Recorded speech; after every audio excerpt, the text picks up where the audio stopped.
Mr. Howarth, and this is a short bill which has attracted a very large number of amendments.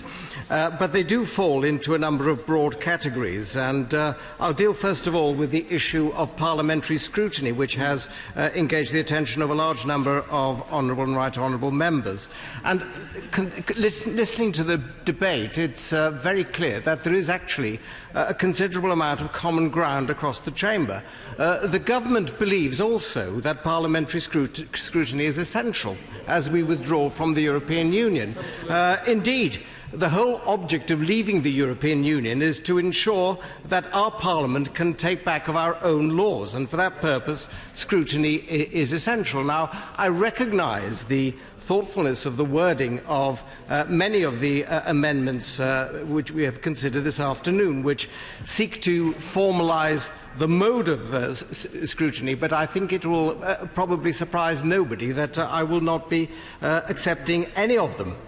This is a straightforward bill which gives us the means to respect the result of the referendum and also the judgment of the Supreme Court. And as the Court itself made absolutely clear, this is not about whether we leave or the terms upon which we leave, but simply about the mechanics under which we trigger the process of leaving. And in many cases, the amendments which we've heard discussed today have virtually nothing to do with the bill. And I resist the amendments in this group for two principal reasons. Firstly, a lot of them are unnecessary in that what they are seeking to achieve is effectively already being done by the government.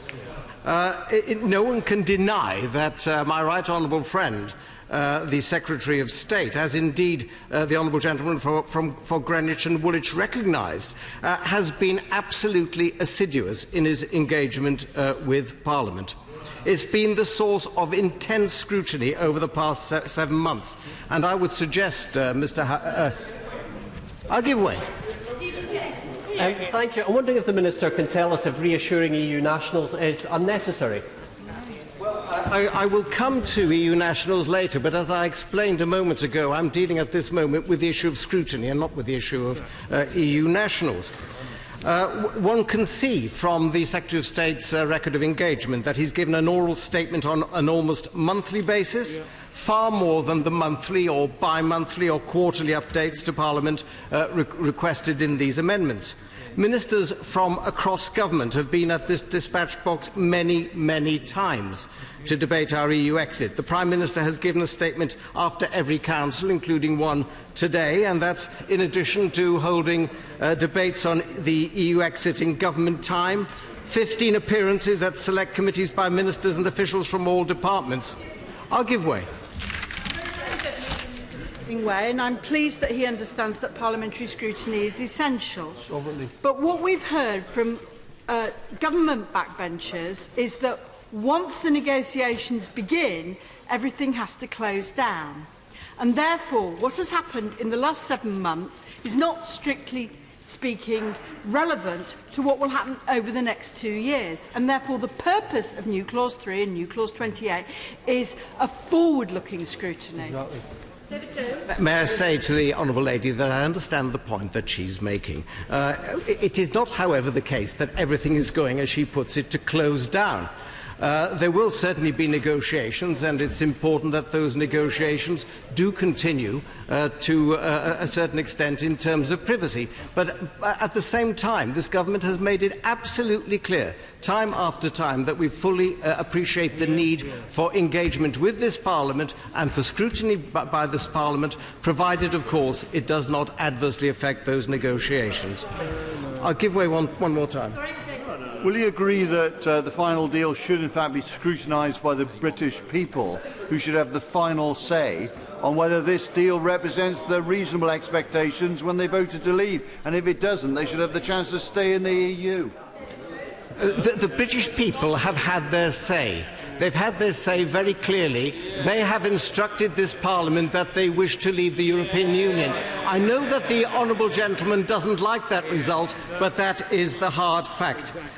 We have aimed at all times scrupulously to fulfil Parliament's legitimate need for information, and we will continue to do so. And as well as keeping Parliament informed, we'll pay regard to all the motions passed on the outcome of negotiations associated by the bill, as proposed in new clause 176, just as we've already paid regard to the motions passed on opposition days on the 12th of October and the 7th of December. On the provisions of new clause 3 concerning information sharing, the Secretary of State has been clear since the very early days following the referendum that he will keep Parliament at least as well informed as the European Parliament as the negotiations progress. The amendment today asked us to reaffirm this position so that Parliament receives the same documents that the European Parliament or any of its committees receive from the Council or from the Commission. Now, the Government is absolutely resolute that this House will not be at an information disadvantage as compared with the European Parliament. But the amendment is actually flawed, simply because the United Kingdom government may not be privy to what information is passed confidentially between the Commission or the other EU institutions and the Parliament itself, just as, of course, this House would not expect the government to pass all our documents relating to a highly sensitive negotiation to the other side. What I can do, however, is to confirm that the Government will keep Parliament well informed, and as soon as we know how the EU institutions will share their information, we will give more information on what Parliament will receive and the mechanisms for it, including the provision of arrangements for scrutiny of confidential documents.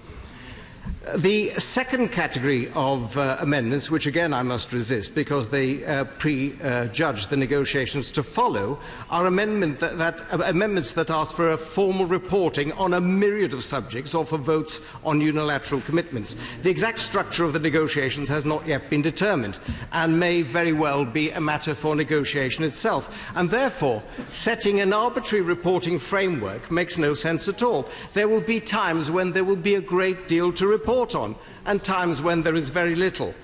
The Prime Minister and the Secretary of State have already made serious undertakings how they will report to this House. I give way. I'm grateful to the Minister because I know there were a lot of issues to be covered, but just to take the one example of the European arrest warrant, could you at least give us an indication of what the government's objectives are? Does he want us to stay as part of it as we are at present?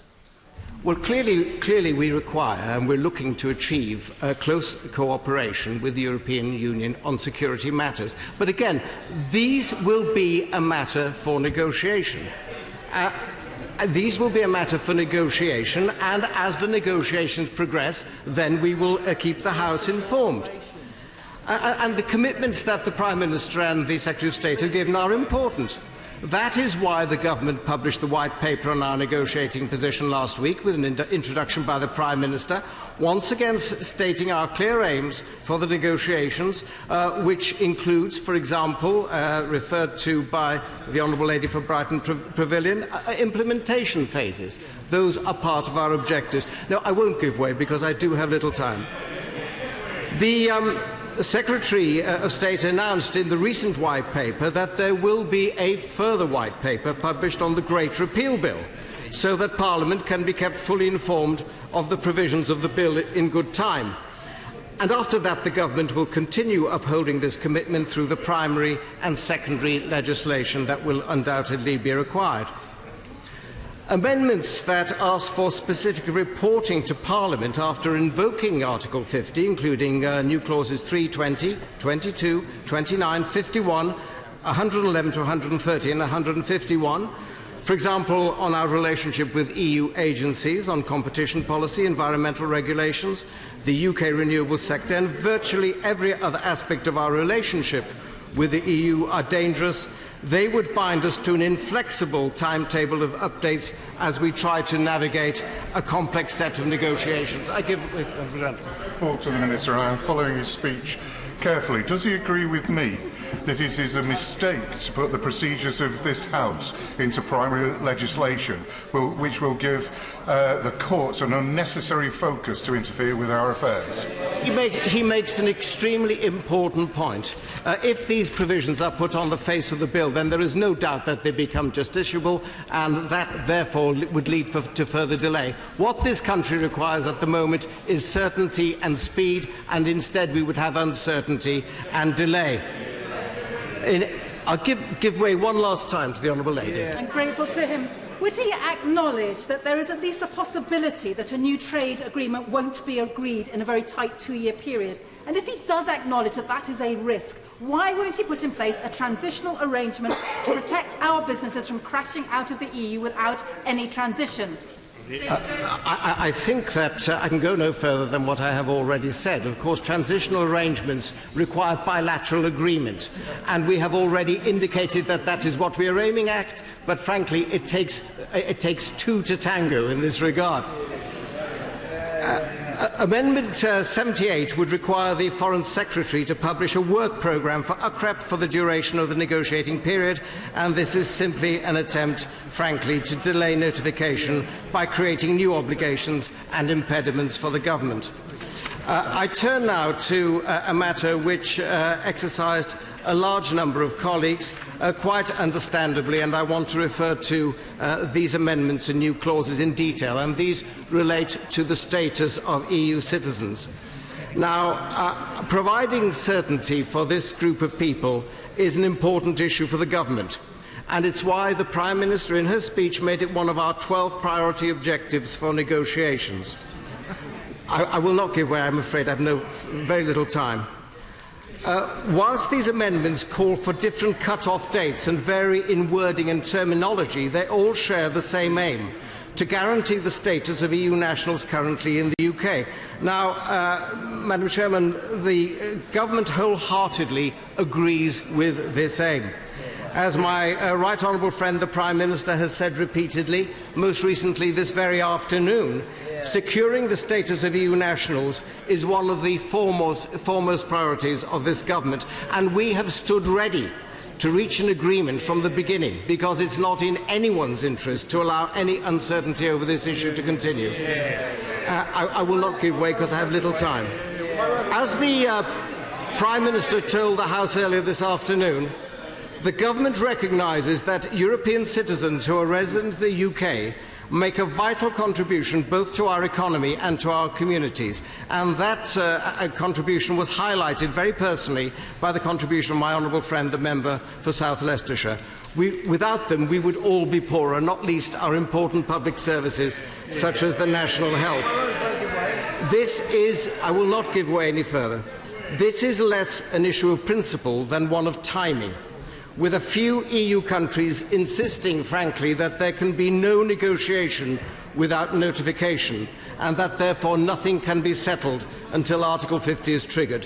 Now, we could not be clearer about our determination to resolve this issue at the earliest possible opportunity, ensuring the status of UK nationals ensuring that the status of UK nationals in the EU is similarly protected. Now, some honourable members this afternoon have called for a unilateral guarantee now. But we have a very clear duty to UK citizens living in other EU member states, of whom there are about 1 million, to look after their interest and provide as much certainty for their futures as well. The suggestion from some honourable members effectively that we should offer that unilateral guarantee to EU nationals in the UK, whilst at the same time failing to achieve security for our own nationals abroad, is a course that would carry the risk of a prolonged period of stressful uncertainty for them, which we are not prepared to accept. Therefore, it is only after we have passed this bill that my right honourable friend, the Prime Minister, can trigger Article 50, and that I'll take no further interventions, I'm sorry, and therefore provide certainty not only to those EU nationals currently living within our own borders, but also to our nationals overseas. Madam Chairman, new clause 33 calls on the Prime Minister to set out a draft framework, especially in regard to the new immigration system prior to notification. We have already set it out in our white paper that we will introduce an immigration bill. But I'd like to reassure colleagues that Parliament will have a clear opportunity to debate and vote on this issue in the future. The Great Repeal Bill will not change our immigration system. This will be done through a separate immigration bill and subsequent secondary legislation, so nothing will change for any EU citizen, whether already resident in the UK or moving from the UK without Parliament's approval. I give way. I'm extremely grateful to my right honourable friend who is doing a fantastic job in this position on behalf of the British Kingdom. We are all concerned about our constituents who are EU citizens and who want certainty in this matter. But what I'm advising my constituents who express concern to me is they should write to their own governments who are standing in the way of sorting out this problem. So will my right honourable friend ensure that those foreign governments who are standing in the way of a settlement of this matter are left in no doubt that we find this objectionable? Well, my right honourable... but bear with me. My right honourable friend makes an important point. This will be a matter for negotiation in due course. But ultimately, we must all be conscious of the fact that we are dealing with human beings, we're dealing with families, we're dealing with people who are concerned about their futures, they're concerned about their careers. And not only do we have a duty in this regard, but there is a duty right across the European Union for the interests of these individuals to be protected. Now, I will in a moment. Now, I can tell the House that I have discussed this issue on numerous occasions with my EU counterparts, and they assure me that they fully understand that this is an issue of simple humanity that must be put to the top of the agenda when the negotiations commence. But we must wait until those negotiations commence, and until we do that, we must not make any concessions.